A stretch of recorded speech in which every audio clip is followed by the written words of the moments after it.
All right, that was enough of that. All right, folks, welcome to the show. We don't have a show name now. We don't have a show name yet, so again, I'm asking for your help, my loyal viewers, my followers here on this channel. We have to think of a new name for the show. I'm sort of kind of going with I don't know, maybe the Happy Joy show. What do you guys think? Do you guys think that's a good one? We can go with the Happy Joy show. Uh, I don't know. I'm open for suggestions out there. So if you guys want to help me out, I am definitely open for suggestions on what we should name the show, because we can't do system failure anymore. But it is what it is. It is what it is. Again, you guys want to go ahead and follow me on X. I am live streaming the show on X also. So if you guys are X users or anything like that, and you guys want to watch the show on X, you could also watch the live stream over at X. As always, we are on Rumble, ScrewTube. Don't worry about the ScrewTube thing. I'm actually streaming from my personal account right now. We're on Rumble, ScrewTube, X, and BitChute right now. So you can also watch me on BitChute if you guys are BitChute people.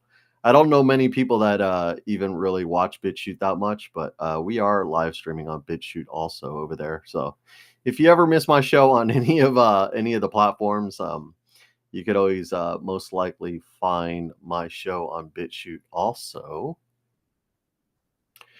All right. So what do we want to do? I know this is a little bit later of a show, 9 p.m. show. Normally I don't do 9 p.m. shows, but I had some issues sleeping last night, so a little later of a show, and I didn't I had to take a little time, basically prepping the show and things of that nature, getting everything in order, things of that type. So that being said, let's go ahead and jump into our intro video. Hope you guys enjoy, and I'll see you guys on the other side of this one. There are two kind of interesting nerdy dynamics happening in Washington right now behind the scenes. Some of it's a little bit public that tell you that it's not business as usual, which I think is a very good thing. One is Republican senators, not a lot of them, but enough of them are doing what I'm going to call quiet defiance, because basically they're not coming out publicly saying they're opposing nominees like Matt Gaetz or Pete Hegseth, which most are quiet about. Joni Ernst probably came the closest. But behind the scenes, what's clear is they are making clear to Trump's team they are not going to support this guy. So would it be better if it was public? Sure, so that they could explain to the public why they're opposed.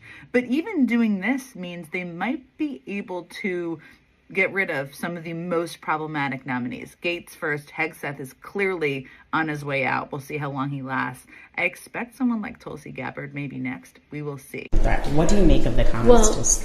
Well, doesn't that, I just feel like that tells us everything. If we do not want violence on our subways, and the point of our justice system is a level of accountability to prevent a person who does not have remorse about taking another person's life. I mean, even people who have engaged in manslaughter or have taken a life accidentally express remorse.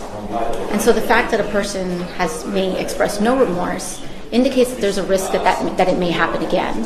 And if we do not want to unleash that level of violence, then we should exert a level of accountability to prevent that from happening again. All right, folks.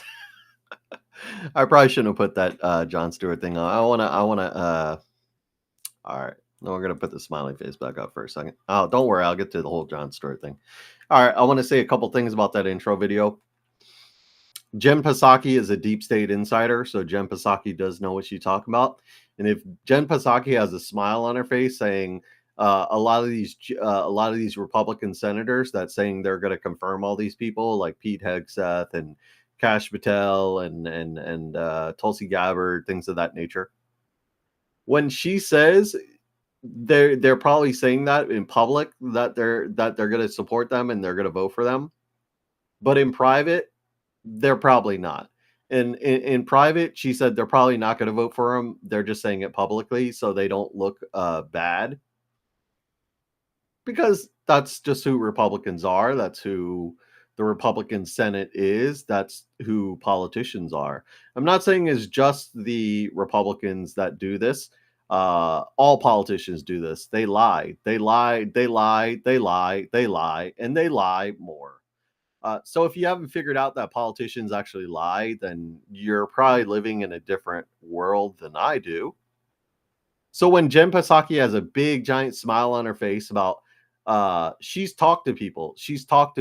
Remember, Jen Psaki, for whatever it is, MSDNC, she has a show on MSDNC. She's talked to a lot of senators. She's talked to a lot of Democrat senators.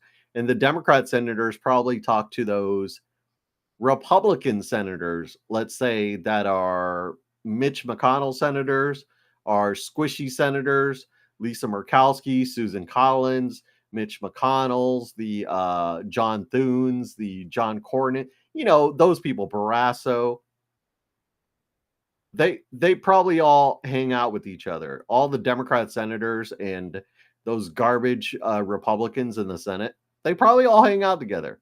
So she's probably getting word of mouth from the Democrats about what the Republicans are saying about a lot of these Trump nominees. Supposedly there's news that a lot of the Republican senators are falling in line now. They're all going to vote to confirm all Trump's nominees. I, for one second, don't believe that. That mess at all. I think that's well wishing from the Republican Party, from MAGA, from America First. That's hoping that they're going to actually give a shit what you people think. If you actually thought that that Republican senators actually gave a shit what you people think, this country would probably be a lot different than it is right now, right?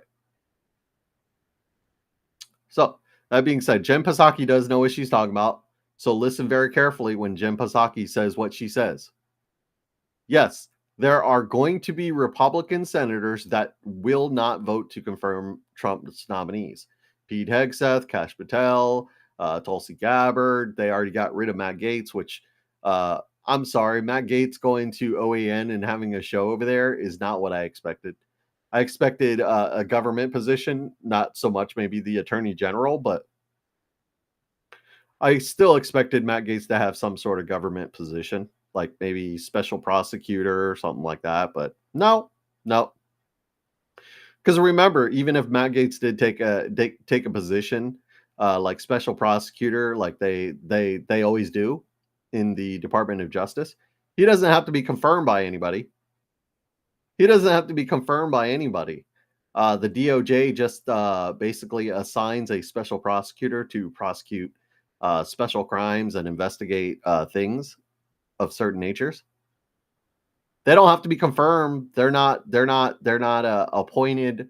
They're appointed position. A special prosecutor is appointed by the DOJ, by Pam Bondi. They don't have to be confirmed. They're appointed by the Department of Justice as a special prosecutor. As you can see with Jack Smith. He wasn't confirmed. Nobody confirmed him. Nobody elected him. Nobody told he didn't have to go through a review process. No, he was just chosen by Merrick Garland as a special prosecutor to prosecute President Trump. So a position like a special prosecutor wouldn't have even required any type of confirmation, any type of anything from anybody. All that had to happen was Pam Bondi, most likely the heads of the Justice Department all agreed that, yeah, this is going to be our special prosecutor. We're going to use that person to investigate if any crimes were committed during the past maybe 16 years, ever since Obama took office. Maybe we're going to have a special prosecutor go through all the stuff that happened, all the stuff we know, and we're going to see if there were any crimes committed. And if there were crimes committed, hopefully we're going to prosecute. I'm not going to guarantee you all the crimes that were committed are going to be investigated and prosecuted, because they have a lot on their plate. They have a lot priorities. How do I say priorities? They have a huge giant docket, and there have to be priorities in their investigations. There have to be priorities in their prosecutions, because there's only 2 years before the midterms. So they have to go after their priorities. They have to go after the big ones. AOC, talk about Daniel Penny. He's a violent man, criminal, manslaughter, whatever. He got off on all charges. That's all I'm going to say about that. AOC is a dumb bitch. And I don't even know. I'm sorry I even put her on the show. It's just, I saw it and I was like, this bitch is so dumb. Every time she fucking gets in front of a camera, this bitch is so dumb. Just shut your fucking mouth and go away. That's how I feel about AOC. All right. Getting into the story of the day. We don't have a lot of time to contemplate the issues and stuff, so I'm just going to bring them to you. Not really issues. Like I said, this is a happy joy show. This is a happy joy show, folks. We're not talking about anything too serious. However, we will get into some serious things at the end of the show, but those are the things you're going to miss because we're busy talking about a bunch of bullshit. That's what this show is now.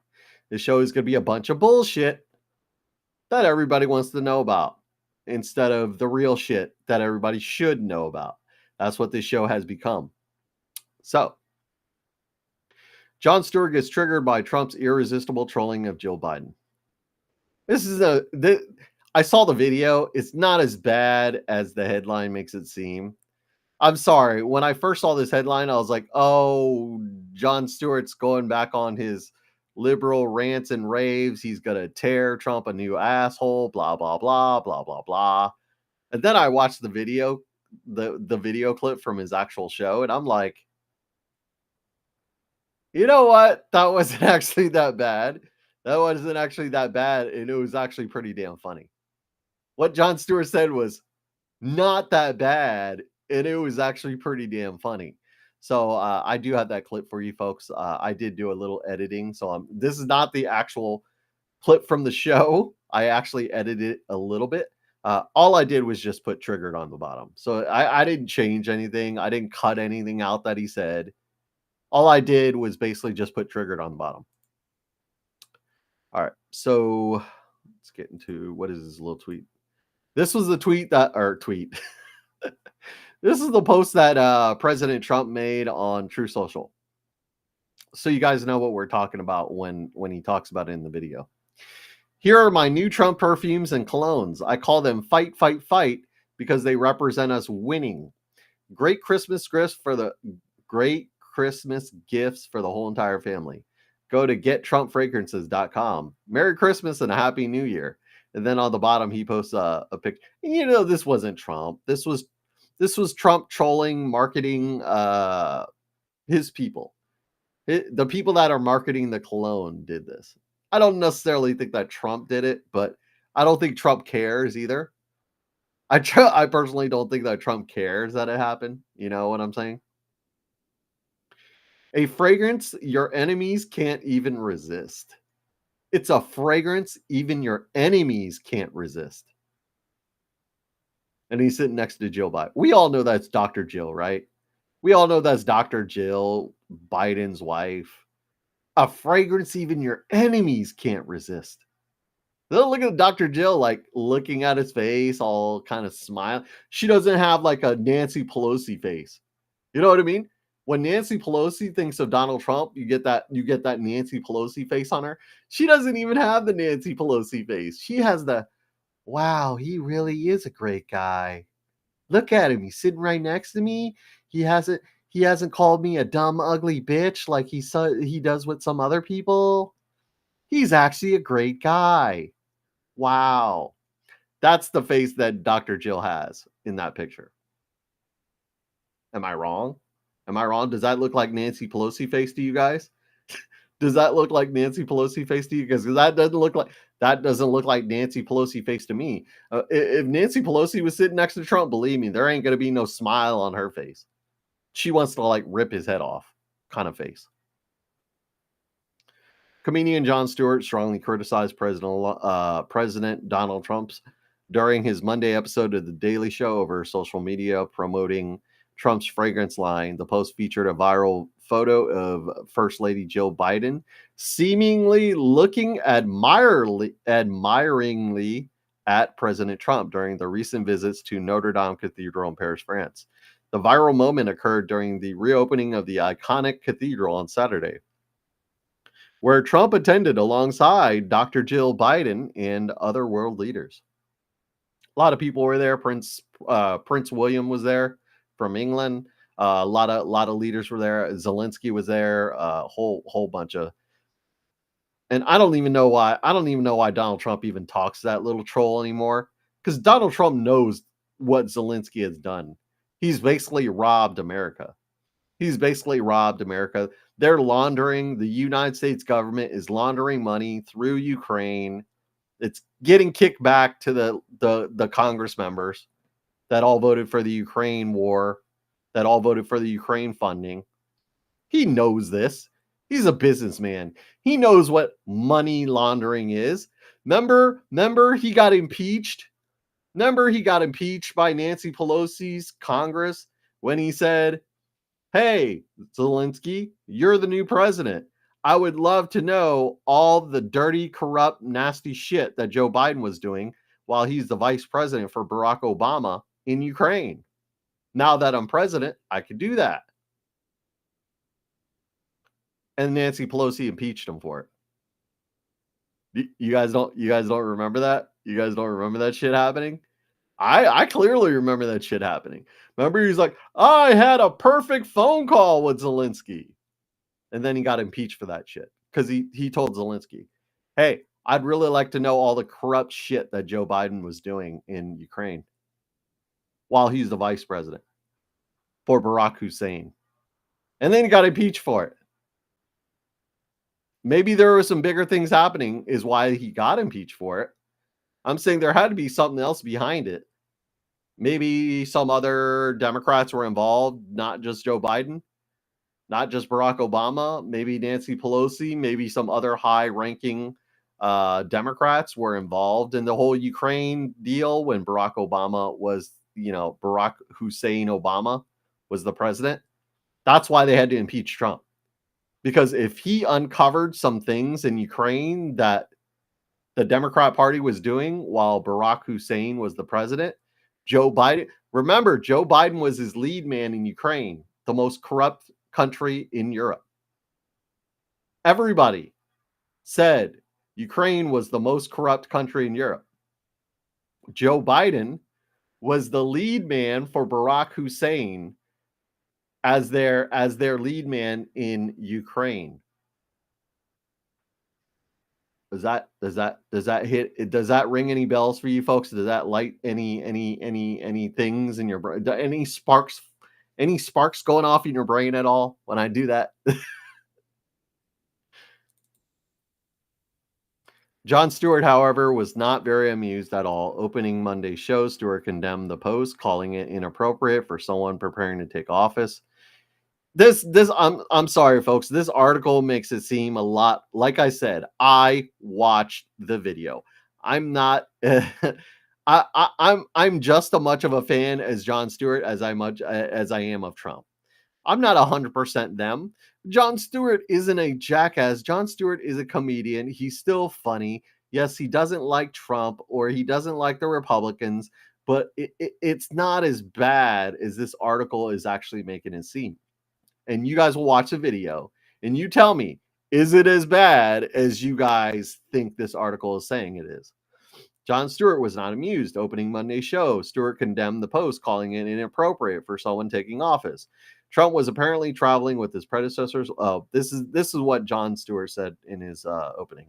And you'll see it. It sounds different when you read it, but when you hear Jon Stewart say it, he's saying it as a joke, folks. It's a joke. It's a joke.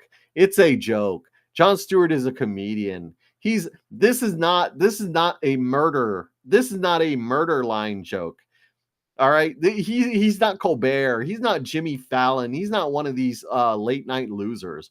Jon Stewart has been doing this for like 40 years. Jon Stewart knows exactly what he's doing because it was freaking funny. It was freaking hilarious.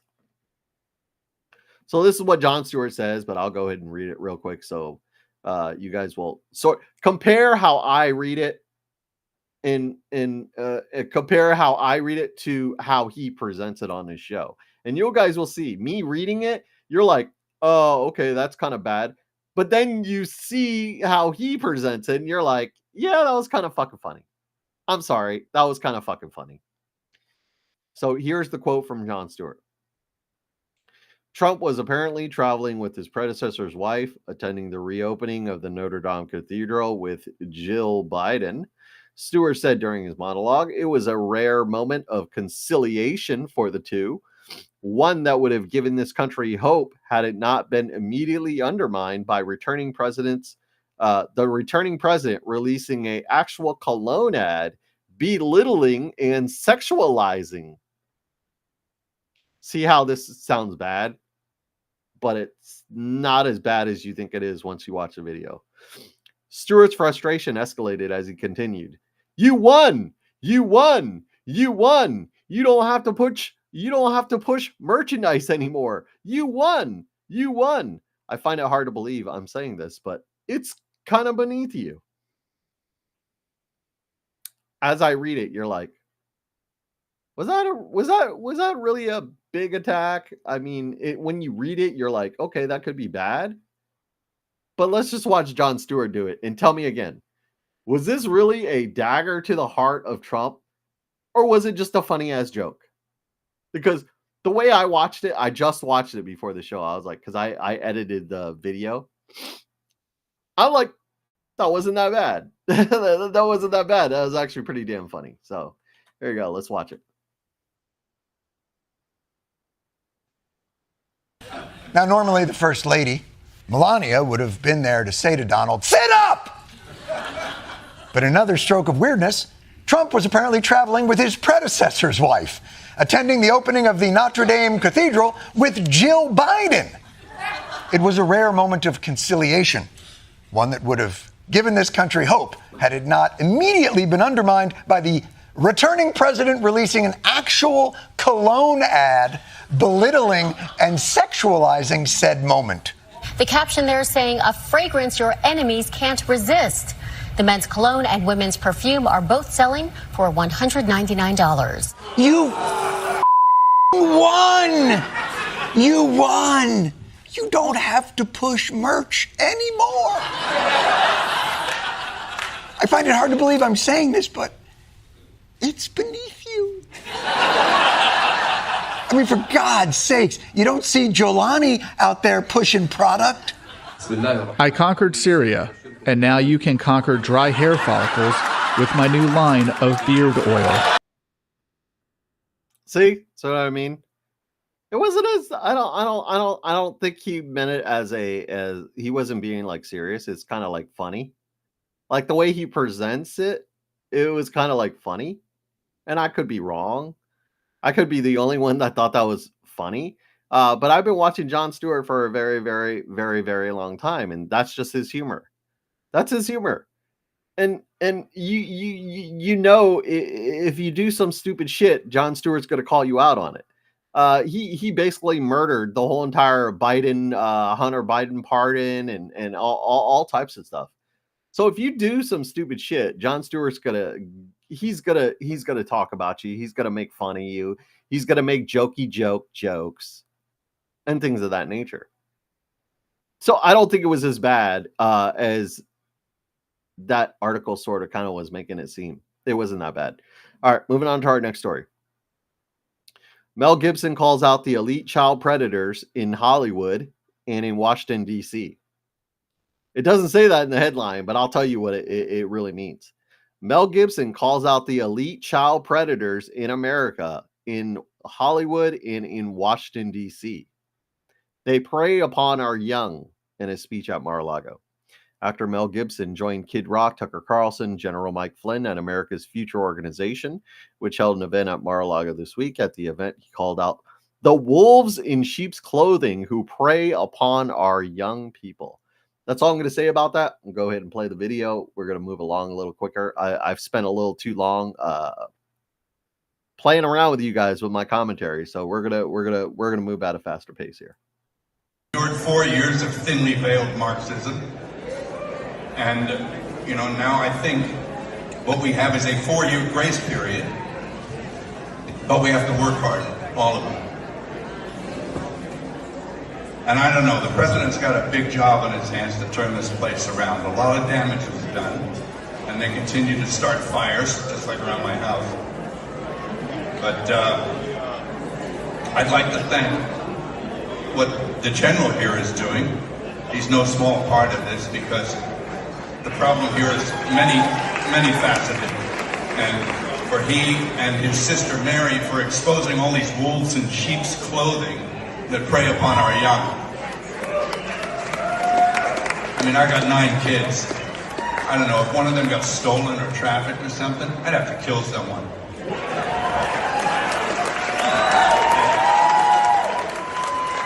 So that we tolerate this as we do, well, we see people here we won't tolerate, and that should work. But look, I'm just happy to be here and accept this, very proud, and I hope in the next 4 years we can get back some of that precious commodity that this country has. That commodity called freedom, all right? So, and it's like, we'll see how much this administration can claw back from the Philistines. Okay, thank you very much. All right, I didn't realize there's another minute after that, so I wanted to cut that one off. All we wanted to hear was Mel Gibson, right? That's all we wanted to hear. We didn't want to do another minute of whatever was going on there. All right, so Jamie Foxx, if you guys have been keeping up with my show here, Jamie Foxx basically came out and said that P. Diddler did something to him at one of his P. Diddy freak-offs. He drugged him. He did something to him. Now, I don't know if P. Diddy actually diddled him, I don't know if the P. Diddler actually like raped him and diddled him or did anything weird like that to Jamie Foxx. He hasn't said anything about that. He hasn't said if his butt hurt after he woke up from being drugged at the P. Diddy freak off. He didn't say anything like that, at least from what I hear yet. I haven't read anything about it. But he does know that he was drugged at a P. Diddy freak off. That's why he had to quit his movie that he was filming in Atlanta or something like that. So, yeah, Jamie Foxx said it was him. He was the one that called the feds on P. Diddy. He was the one that called the feds on P. Diddy because P. Diddy drugged him at one of his P. Diddy freak-offs. Jamie Foxx becomes emotional as he reveals the truth behind the mystery illness that he had that nearly killed him. Put him in the hospital for like months. Because P. Diddy drugged him at one of his P. Diddy freak-offs. Last year, the Oscar-winning Hollywood star Jamie Foxx was hospitalized for weeks with a mysterious illness that nearly killed him. Afterwards, he disappeared and then made a cryptic reference to what really happened. In his new Netflix comedy special, What Had Happened Was, which dropped on Tuesday, Foxx became emotional as he finally revealed the truth behind all of this. Jamie Foxx opens up about his mystery illness. Jamie Foxx told his audience that April of 2023, he had a brain bleed that led to a stroke. April 11th, I was having a bad headache and I asked my boy for some aspirin. I realized quickly that when you're in a medical emergency, your boys don't know what the bleep to do. Foxx recalled before I could get the aspirin, I went out. That means he passed out. I don't remember 20 days. I passed out and I don't remember 20 days. I passed out and I don't remember the next 20 days at all. At the time, Foxx was in Atlanta, Georgia, filming a movie. His friends rushed him to the doctor's office where he was initially given cortisone shots and sent home. He said, what the bleep is that? He said, I don't know if you can do Yelps for doctors, but that's a half a damn star right there. He blacked out. He went to the doctor's office and the doctor shot him up with some cortisone and sent him home. He said, what the bleep was that? I don't know if you could do Yelp for doctors, but that shit's a half a star right there. So I'm pretty sure there's more in this article, but let's see what the video has for us.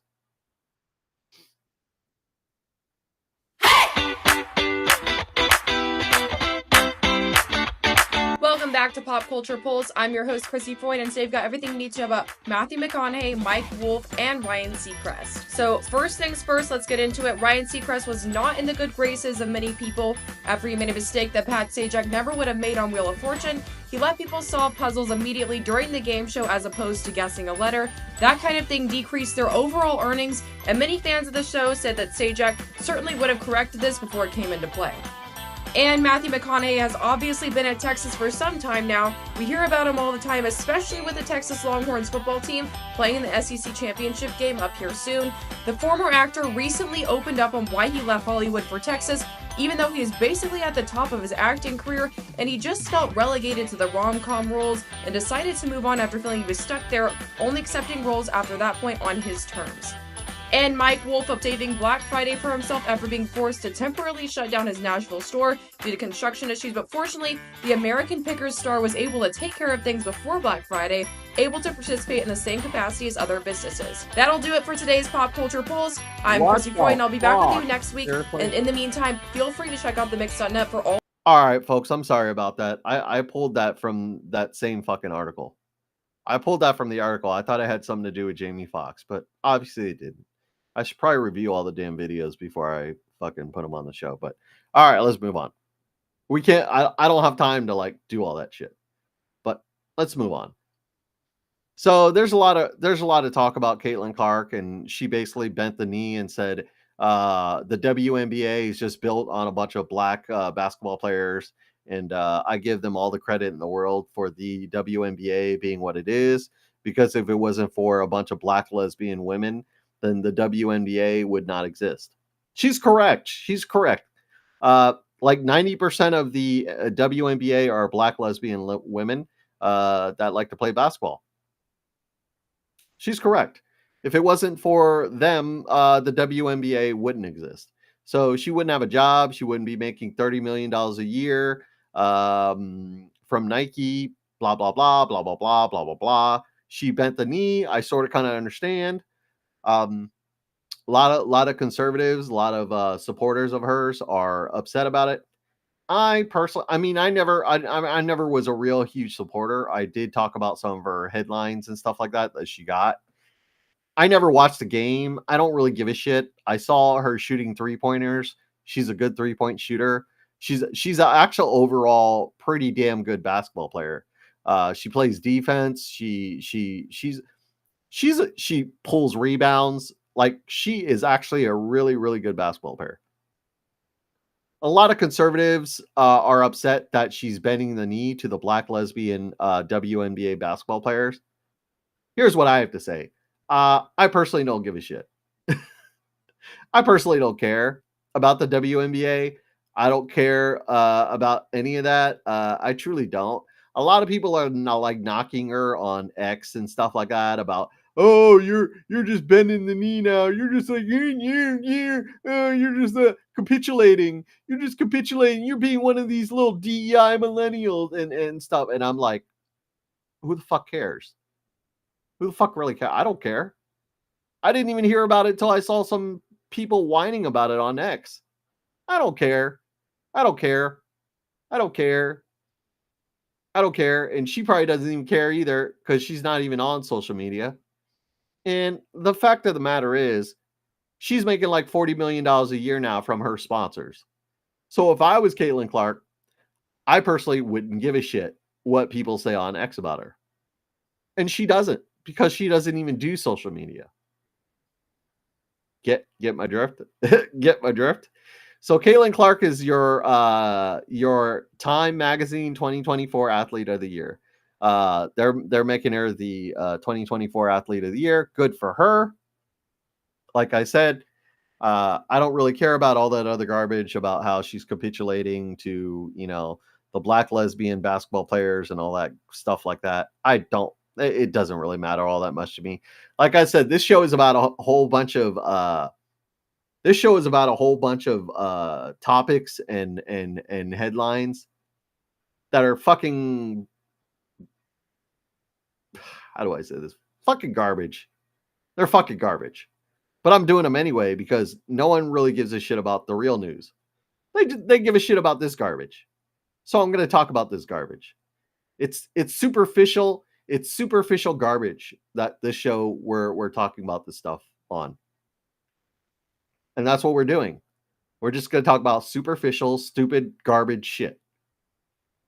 And see if we get any more views. You guys have seen System Furry before. You know what that show is. We talk about real news. We talk about the shit that's going on in the world. We talk about fucking important shit. But no one gives a shit about important shit. So we're going to talk about superficial garbage bullshit like this. Caitlin Clark is Time's Athlete of the Year, blah, blah, blah. There's a little Time magazine. And who the fuck gives a shit about Time magazine anymore? Who the fuck gives a shit about Time magazine? Time magazine put Hitler on their fucking magazine as the person of the year back in the 1930s, right? Hitler was Time magazine's person of the year back in the 30s. Think about it. All right. So also, by the way, you guys all know this. Donald Trump is actually the person of the year. Like the not the athlete of the year. Donald Trump is the person of the year in Time magazine.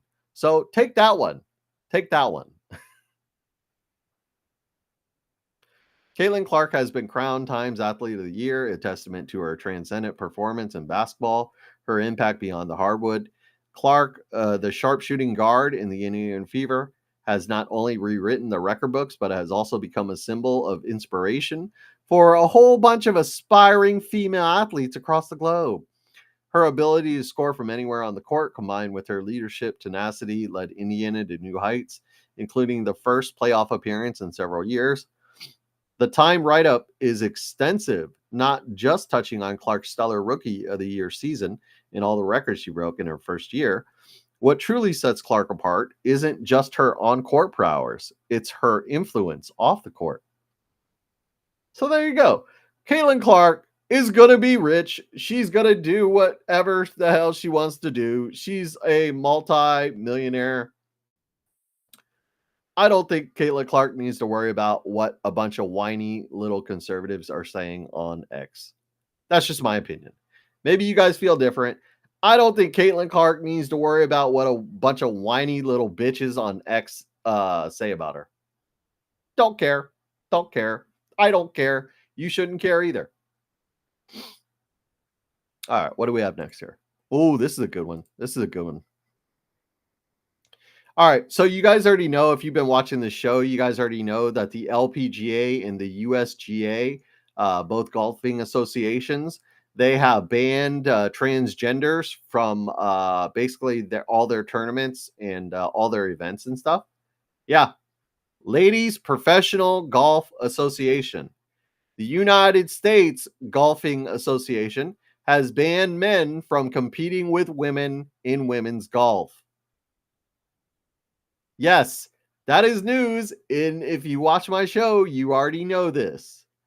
That is news. And if you watch my show, you probably already heard me talk about this. Well, the next golf tour, the next is like, it's not like the LPGA or the USGA or anything. It's not like an association, but it's kind of like a tournament. It's kind of like like a golf tournament, I guess. Am I wrong there? The next is like a golf tournament that they have every year. The owner of the Women's Next Golf Tour reveals his personal reasons for why he doesn't want transgenders, why he wants transgender men being banned from the sport of female golf. His personal reasons why he wants men to be banned from competing with women in female golf. Let's talk about that. The owner of the Next Golf Tour, Stewart McKinnon, has revealed a personal reason for why he supports a ban of dudes with dicks from competing with women in professional golf. Back in March, the tour updated their policy to put an outright ban on biological males that think they identify as women from competing. Doing so while transgender golfer Haley Davidson was ripping through the competition en route to getting a LPGA Pro card. Our revised policy is a reflection of our unwavering commitment to celebrating and protecting the achievements and opportunities for female athletes. Protected categories are a fundamental aspect of all sports at all levels, and it's essential for our tour to uphold these categories for biological females. That means real girls, ensuring a level playing field, said McKinnon in a statement in that particular time. I got more. Not surprisingly, though, Davidson was completely pissed off. The male transgender golfer was completely pissed off when she heard that he was being banned from competing with the women, ranting and raving about Nex's decision on social media. The move nixed Davidson's chances of getting into the LPGA, which ratcheted up recently after the tour followed suit and also banned trans athletes, dudes with dicks, from competing with women. Shortly after McKinnon spoke with the Independent Council on Women's Sports in X Spaces conversation, revealing why exactly he updated the gender inclusion policy of the next tour. This is why he did it. This is the personal reason why he did it. As a father of 5 girls, I'm here to protect my daughters, protect all females, and I can tell you, like, I'm the type of father, if I was watching my daughter playing soccer and there was a dude with a dick that was playing against her, and he was 240 pounds barreling down the field, I would have got on the field and I would have stopped it, explained McKinnon. It's something that can cause, in certain sports, physical damage to female players. In this case, it's not the case in golf. Females aren't really going to be beaten up by men in golf. It's not that type of physical sport. But we clearly felt there was an advantage for Haley Davidson, who is a big, giant, fat, ugly dude with a dick. He didn't say that, I did. I added a couple words. I added a couple words for him. So take it for what it is. It's my personality. You don't like it, don't watch the fucking show. Time and give me the place, taking a name and no one can stop me. I ain't afraid, I'm going in Rocky and it's a shame. I ain't bluffing either. Always wear a smile like I'm Justin Bieber. I might be here for a while, had to run the meter.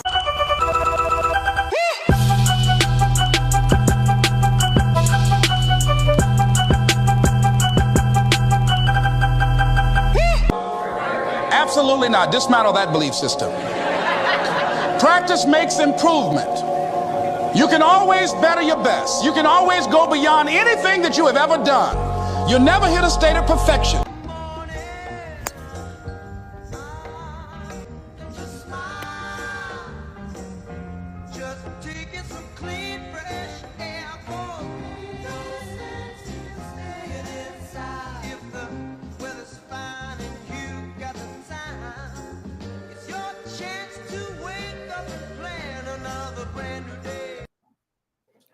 All right, so here's my question to you folks that might be a little bit pissed off about how I took that story.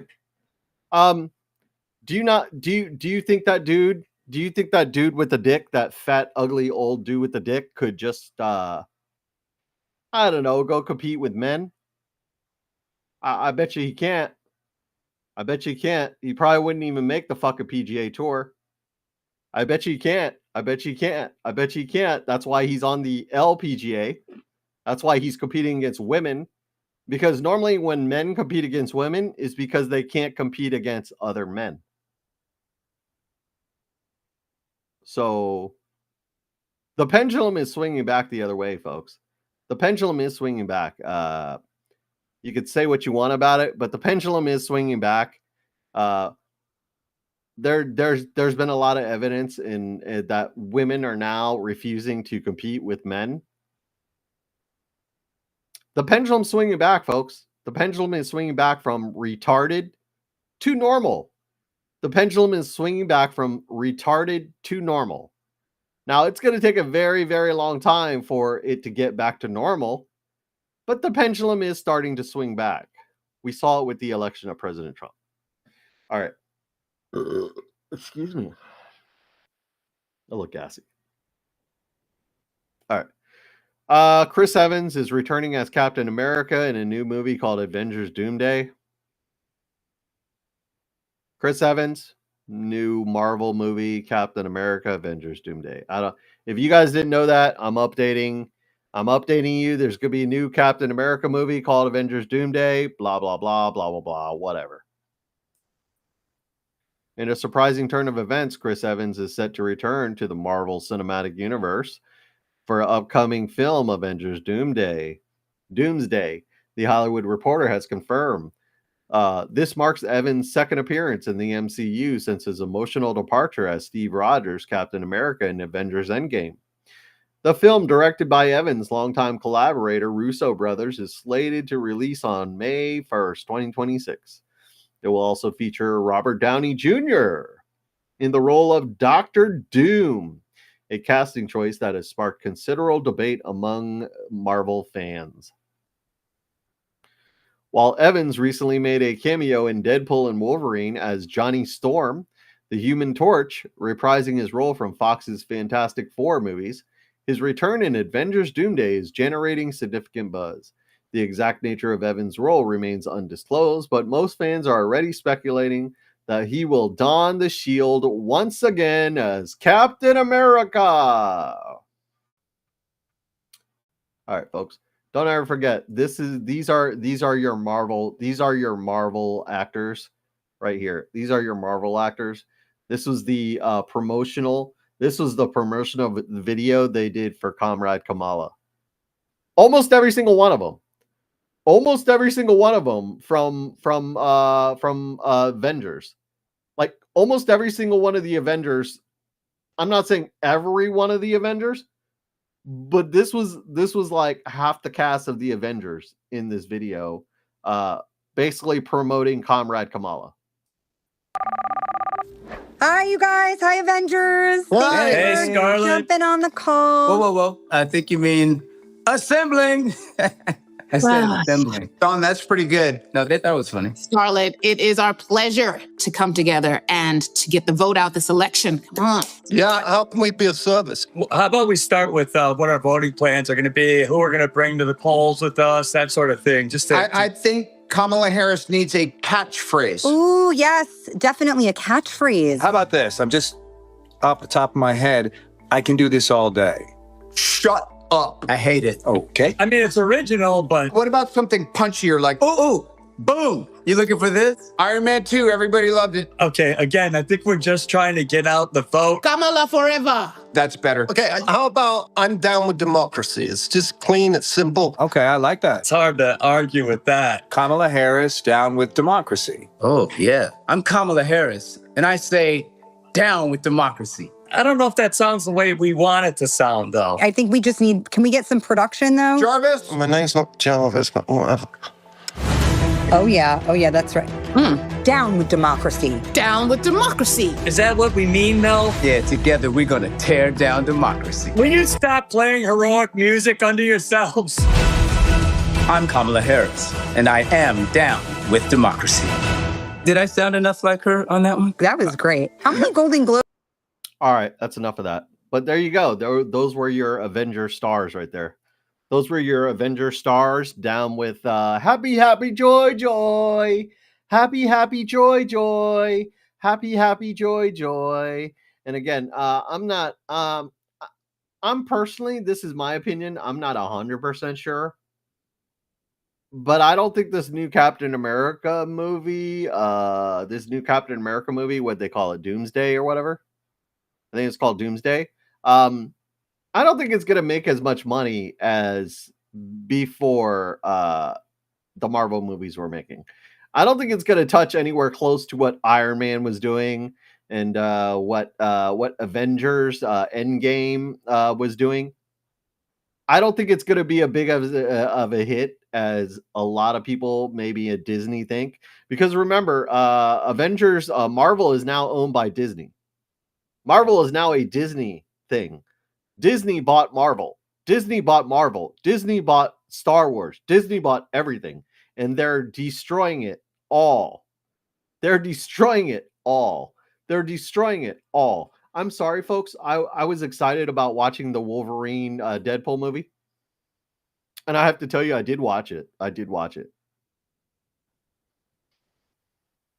was highly disappointed. I was highly disappointed. Now I'm not gonna knock Hugh Jackman or Ryan Reynolds for that, because those two are probably two of my favorite characters from Marvel. Probably two of my favorite characters, Wolverine and Deadpool. Probably two of my favorite characters. I'm not gonna knock those two guys. But who the fuck wrote that script? Who the hell wrote that script? It was so like all over the place. It was so bad. It was so bad. It was so bad. It was so damn bad that even Wolverine and Deadpool, being the main characters in the movie, couldn't even make it better. And then they had a whole bunch of other old Marvel like characters do cameos in the movie, like Blade, and then that one Jennifer Garner chick. I don't even remember what the hell her character was. She was in it. Blade was in it. And again, I like Blade too. But I'm sorry, but even when Wolverine and Deadpool do a movie and it turns out the way it did, there was so much money put into that movie. but it was still garbage. It was still garbage. Why? Because the story sucked, the script sucked, it just fucking sucked. And for Hugh Jackman and Ryan Reynolds to read that script and think it was still a good idea to fucking do that movie, I have to question that. Unless they had some sort of contract with Disney where they had to do that movie, I would have highly questioned that fucking move. Because that movie fucking blew. That movie fucking sucked. Go watch it for yourselves. That's just my commentary on that movie. The Deadpool Wolverine movie fucking blew giant nuts. That's my opinion. I had high hopes. I had high expectations for that movie. Turned out that movie sucked. It just sucked. All right, here's another movie that's going to suck giant balls. I'm telling you as a person that liked the first two movies. A person that liked the first two movies. This right here, this shit right here is going to suck giant fucking balls. No one's going to watch it either, except for a bunch of libtard retards. But this movie right here is going to suck big giant fucking balls too.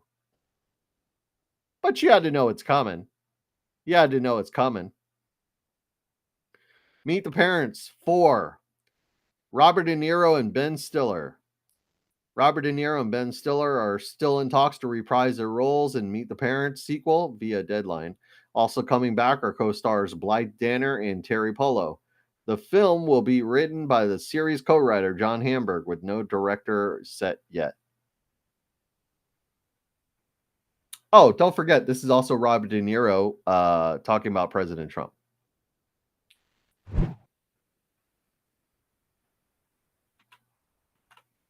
Ladies and gentlemen, Robert De Niro.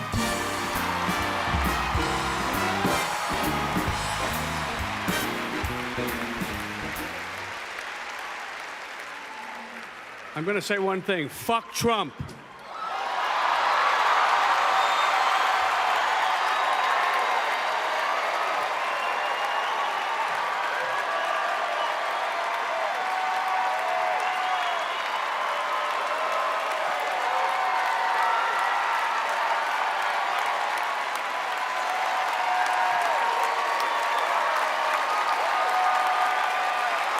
It's no longer down with Trump, it's fuck Trump.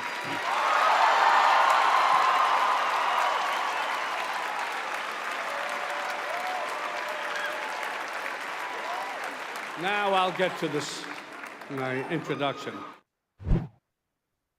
All right, so do any of you really think that half the country didn't see that? Half the country doesn't know what Robert De Niro or who Robert De Niro is now. Do you think all those Trump supporters, like over half the country voted for Trump? Over half the voting population of America voted for Trump. I mean, he landslided Kamala Harris. He won every single swing state. He had the largest support of any Republican president with the blacks since George Bush. Don't ask me why George Bush got so many votes from blacks. I have no idea. Why did the blacks like George Bush so much? Why did the blacks like George Bush? I don't know. The Latinos voted for Trump. The blacks voted for Trump. A lot of people voted for Trump. More than half the voting population of America voted for Trump. He landslided this woman right here. I'm off. My fingers are off now because I flipped the camera. He landslided this woman right here. But don't forget, more than half of the country voted for President Trump. We all saw what Robert De Niro did. We all know who he is now. Do you think those people are going to be huge fans and want to watch the next Meet the Parents movie with him and Ben Stiller?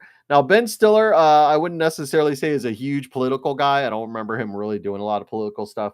Maybe he has, and I just don't remember, don't care, never saw it. Maybe he is a big political nut job liberal cunt over there in Hollywood. Maybe he is. Maybe he isn't. I don't know. I don't really care. I don't remember seeing a lot of Ben Stiller getting politically involved, even in this election. I don't remember seeing any videos of Ben Stiller talking about the election at all. And that's what I like about certain Hollywood actors, celebrity. Do your movies, entertain us, and then shut the fuck up. Do your movies, entertain us, make us laugh, and then just shut the fuck up. Because we don't give a shit about your fucking politics. Get it? That's what I like about certain people. Mel Gibson wasn't real big politically. Now, he did support President Trump, but he wasn't real. He didn't go out there and do videos fucking supporting Trump or anything like that. We didn't even know Sylvester Stallone was a Trump supporter until after the fucking election. Sly Stallone, Rocky, Rambo, that guy. He supported President Trump. But we didn't even know that till after the damn election was over. And those are the type of celebrities I like, the ones that don't necessarily get into politics. Kurt Russell supported Trump.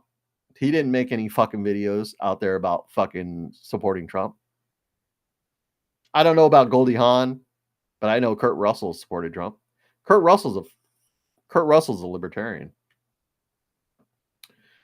I'm also a libertarian, and I don't necessarily 100% support Trump, but I did vote for him. So that being said, you guys are like, what's up on the screen here? I'm a little confused. What are we looking at here?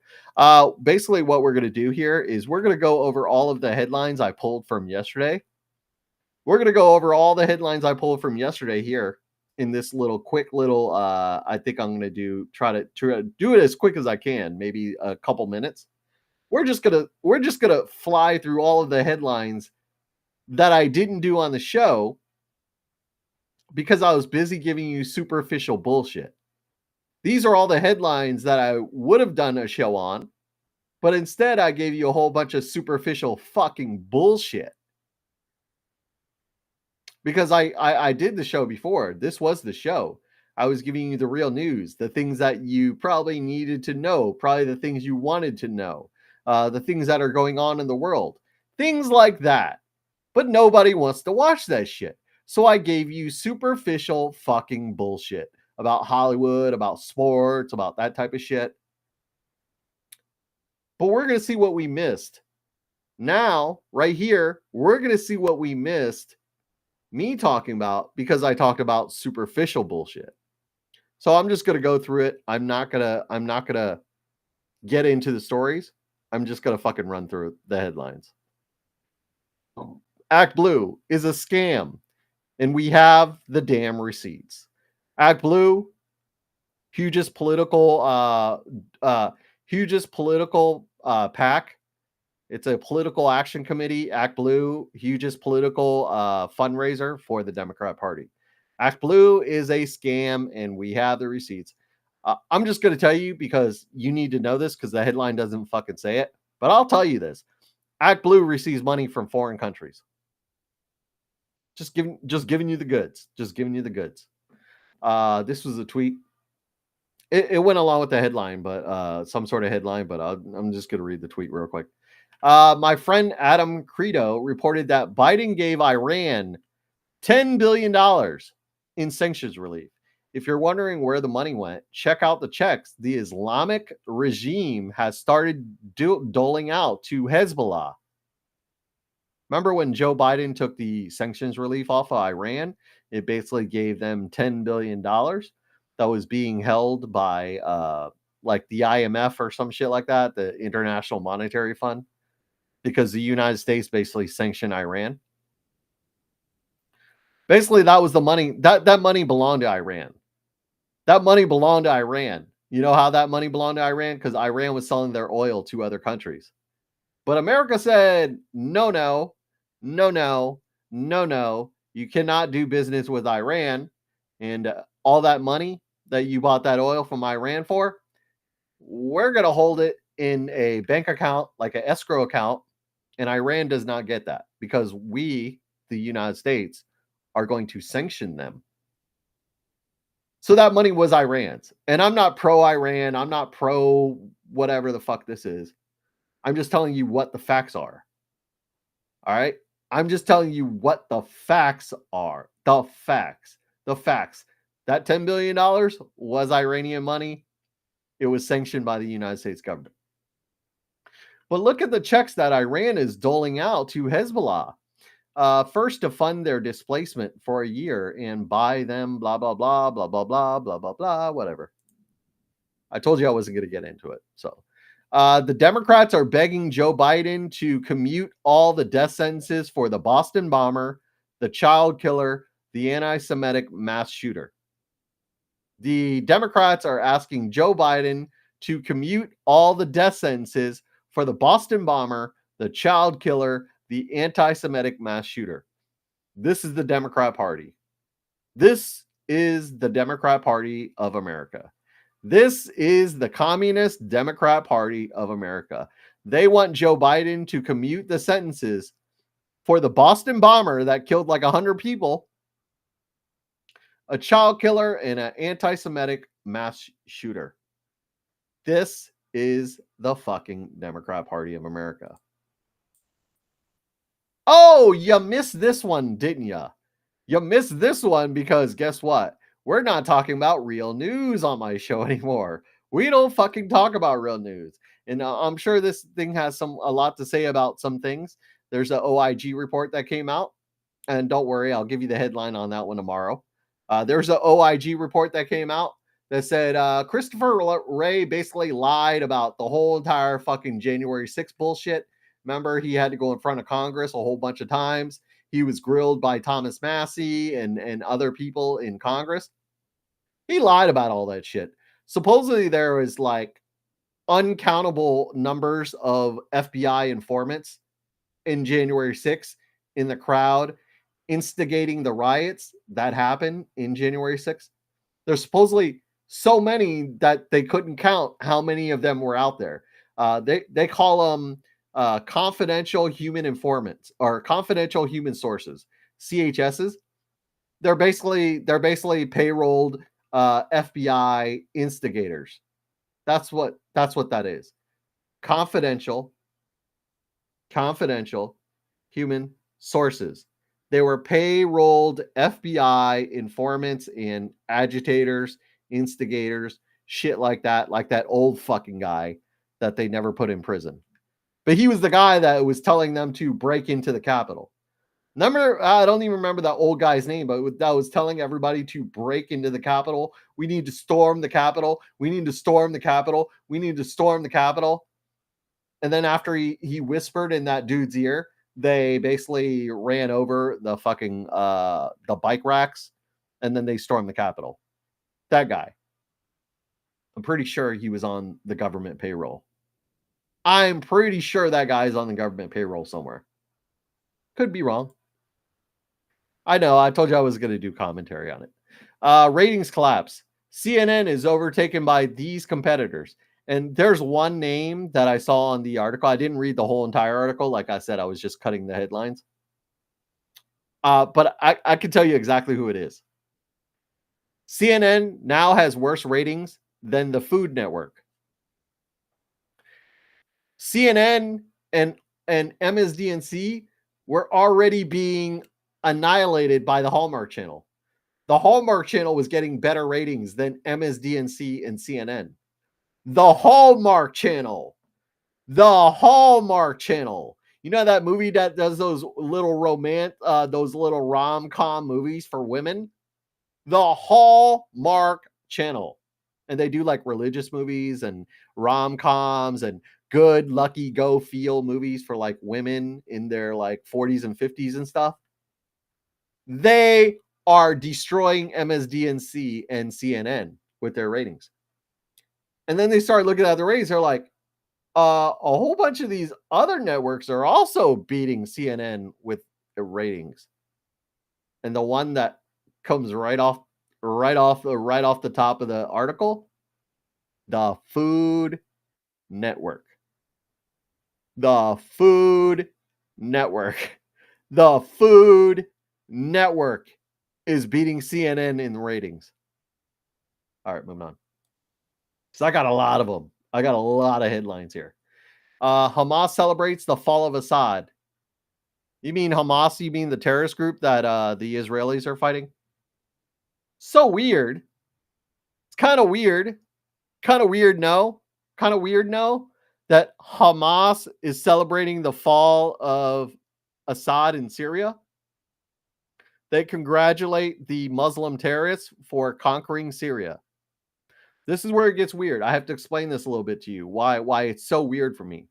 Hamas, the terrorist organization that Israel is fighting in Israel right now, in Gaza. Hamas, who Israel is fighting in Gaza, the terrorist group in Gaza that Israel is currently fighting, is celebrating the fall of Assad in Syria, congratulates Al Qaeda and ISIS and shit for conquering Syria. Now, I understand why Hamas is celebrating Al Qaeda and ISIS taking over Syria. I understand that. That's not the problem I have. That is not the problem I have. You guys want to know what the problem I have is? You guys want to know what the problem I have is? Why the fuck is Israel destroying the Syrian military right now? I don't mean like fighting and shooting them with bullets and invading. Well, they sort of, I think they already are in Syria, over by the Golan Heights.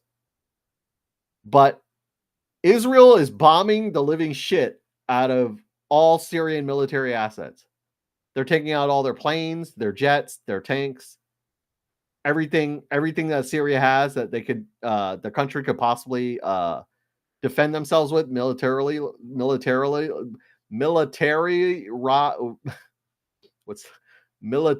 wise, everything that they could possibly defend their country with. Tanks, planes, jets, everything. Israel's bombing the living shit out of it. Basically destroying every resemblance of a military for Syria. Now that you hear me say that, then think about this headline again. The same terror organization, Hamas, that is fighting Israel in Gaza is celebrating Al Qaeda and ISIS taking over Syria, and Israel and the United States is bombing the shit out of Syria right now. Oh, you didn't know that? You didn't know that? You know why you didn't know that? Because you're not fucking paying attention. And I'm not talking about it on this fucking show because we're doing superficial dumb shit that doesn't fucking matter on this show anymore. That's why you don't know that, because I never talked about it, never said a word about it. Why? Because this show is about superficial dumb shit now instead of real shit going on. Why the fuck is Israel and the United States bombing this shit out of Syria? Why are they trying to destroy every semblance of military Syria has? And then the people that overthrew Syria was fucking Al Qaeda and ISIS. And Hamas is celebrating that. But Israel and the United States are bombing the shit out of Syria right now. You see how I'm a little bit confused? Do you see how I'm a little bit fucking confused there? Is anybody else fucking confused? Is anybody else confused why Israel and the United States is on the same side as fucking Hamas and Al Qaeda and fucking ISIS? Is anybody else confused about this shit? Because I'm royally fucking confused right now. I am truly royally fucking confused about this shit that's going on over there. We Americans shouldn't have anything to fucking do with it. Whatever. Illegal immigrants, non-citizens, all busted in a large Detroit area human trafficking ring. That's all I'm going to say about that one. Israel continues. Oh, look at that. Was I being wrong when I said Israel was fucking trying to destroy the shit out of Syria? But Hamas is celebrating Al Qaeda and ISIS taking it over. But yet Israel is still fucking trying to destroy the shit out of Syria's military. Is anybody else confused about what the fuck is going on over there? I'm royally fucking confused right now. Israel continues attacks on Syria to completely erase Assad's military. They and the United States are bombing the living shit out of Syria right now. Treasonous Adam Schiff complains that Trump is threatening to throw him and others in jail. What did you do wrong? Trump's not just going to throw you in jail without telling the American people what you fucking did for him to throw you in jail. You know, Trump's not one of those guys that could just say, fucking throw the guy in jail. Just fucking throw the guy in jail. Pam Bondi is not the attorney general that's just going to say, throw the fucking guy in jail. Fucking throw Adam Schiff in jail. He's a bad guy. Throw fucking Adam Schiff in jail. No. Pam Bondi is hard fucking core. You, the Democrats, the fucking rhinos, those stupid motherfuckers on the mainstream media, they don't realize how bad it's fucking that Trump replaced Matt Gaetz with Pam Bondi. They don't fucking realize the levels of fucked they are right now. Pam Bondi is probably, I'm going to say, way more fucking qualified to be the attorney general than Matt Gaetz was. Yeah, Matt Gaetz was a big, flashy flamethrower, shit like that. But Pam Bondi is not that. Pam Bondi just gets shit done. Pam Bondi, if Pam Bondi's investigating you and she has the goods on your ass, you're fucking done. You're fucking done. That's what I have to say about that one. Pam Bondi is not going to be like, yeah, Adam Schiff, bad guy. Adam Schiff, bad guy. Throw him in prison. No. Pam Bondi's not going to do that. Pam Bondi will give you the goods. She'll tell you every fucking crime he committed, every single law that he broke, and this is why we're throwing his ass in fucking prison. That's what Pam Bondi will do. She's not a flamethrower. She doesn't go out there yelling and screaming on the cameras and shit like that, like all the stupid Democrat fucking boss women, all the Democrat loud ass, annoying ass fucking boss women out there. Fuck that. Fuck that. No, Pam Bondi don't yell and scream. Pam Bondi don't yell and scream. Pam Bondi fucking is a doer. She's not a talker. Pam Bondi is not a fucking talker. Pam Bondi is a fucking doer. They fucked up. They fucked up. They should have took Matt Gaetz. They fucked up. They should have took Matt Gaetz. Now they're fucked. Now they're fucked. Yeah, another story I didn't talk about here. There's a whole bunch of drones flying over New Jersey. Another story we didn't get to because we're too busy talking about stupid, superficial shit on this show. Another story here we didn't talk about on this show. Mystery New York drones are coming from Iranian mothership offshore. Congressmen suggest they should be shot the fuck out of the sky. That's Van Drew, by the way, former Democrat Congress member turned Republican, because he said this is not the Democrat Party I fucking joined. This is not the Democrat fucking party I joined like fucking 30 years ago. This is not the same fucking Democrat Party I fucking joined. So now he's a Republican, by the way. All right, Nancy Pelosi. Nancy Pelosi is now worth how fucking much? Wait. Nancy Pelosi is now worth how fucking much? You remember her government salary doesn't, she would have to work like, I think her government salary is only what, maybe 225,000 a year, something like that.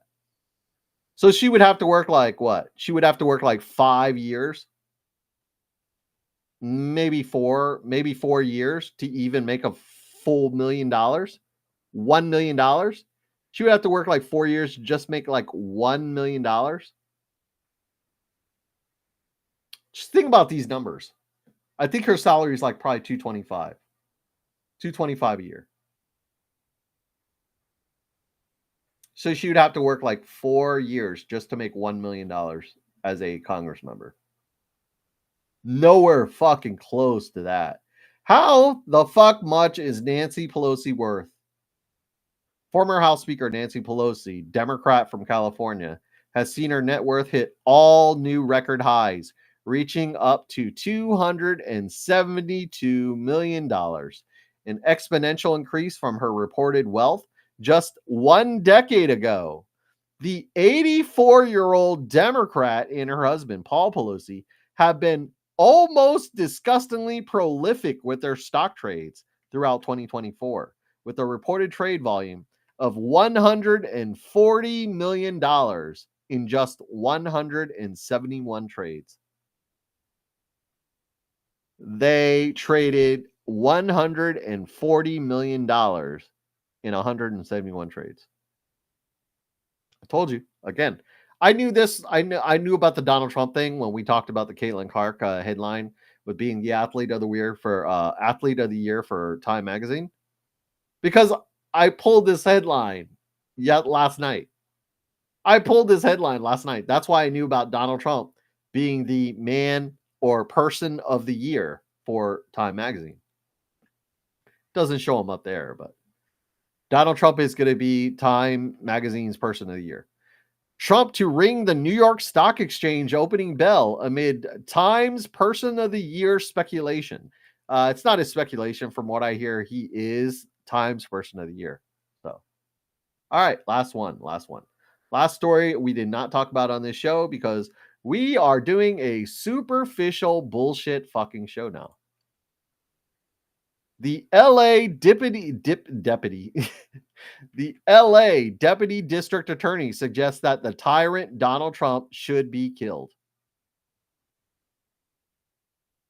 Another headline that you probably didn't see anywhere. Another headline you probably didn't see on the mainstream.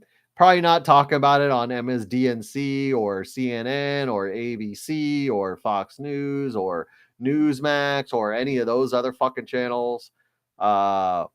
Los Angeles Deputy District Attorney suggests that the tyrant President Trump should be killed. Another article we're not going to go over today, and that was the last one. All right, folks, so I got to make I actually like the way the size of my video on that other screen was, so I think I'm going to try to increase the size to a... Is that good right there? I don't want to get it too big because then it's going to jack up. It's going to jack up all my my headlines and shit. I don't want to get it too big. Is that good right there? How about there? Are we good there? Folks? Let me know in the comment section. Are we good there? All right. I kind of like the size that I had on my other screen, so that's why I was doing that. All right. So we got to put the smiley face back up. Put the fucking smiley face back up, folks. All right, so that was the show. Again, I can't tell you what the name of the show is because we don't have a name yet. So if you have a suggestion for a name of the show that we could use, something stupid, superficial, happy, joy show, I'm almost stuck on that. I think we should go with the happy, joy show, right? I think Democrats love that shit. The Democrats love that shit. So I think we should probably just go with... I think we're gonna call it, since nobody's fucking giving me any help here, trying to name the show. I think I'm just gonna go with the happy fucking joy show. The happy fucking joy show. How does that sound to you guys? Does that sound good? The happy fucking joy show. That's what we're gonna call it. I hope you guys enjoyed the happy fucking joy show. Today was December 12th, 2024. And that was it. Hope you guys enjoyed. And I'll see you on the next one. I'll see you guys on the next one. On the happy fucking joy show. Peace out, folks. Peace out. Let me see what I got here. I have anything else to give you guys? Oh, I don't want to be an NPC again.